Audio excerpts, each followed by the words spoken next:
প্রসঙ্গে আজকে কলকাতা হাইকোর্ট থেকে অমৃতা সিনহা তিনি স্থগিতাদেশ দিলেন তদন্তে, বললেন অভিযোগ এলেই আপনারা তদন্ত ছাড়াই কারো বাড়ি চলে যাবেন। কতগুলো অভিযোগ জমা পড়েছে, তার কতগুলো জায়গায় এরকম তল্লাশি করতে গেছেন। 17ই জুন পর্যন্ত পরবর্তী শুনানি তদন্তে স্থগিতাদেশ বিচারপতি অমৃতা সিনহার। আমি কলকাতা হাইকোর্টকে প্রণাম জানাই, কৃতজ্ঞতা জানাই।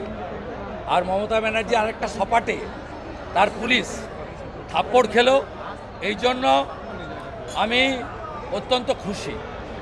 মেদিনীপুরের ভোটাররা কালকে সুদে আসলে এর উত্তর ইভিএমে মমতা ব্যানার্জিকে বুঝিয়ে দেবে।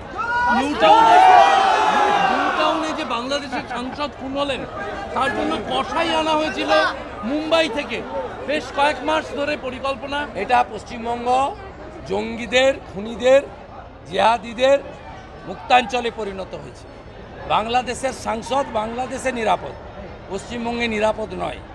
এর জন্য দায়ী রাজ্যের পুলিশ মন্ত্রী, যিনি পুলিশকে তার লেঠেলে পরিণত করেছেন, মমতা ব্যানার্জি।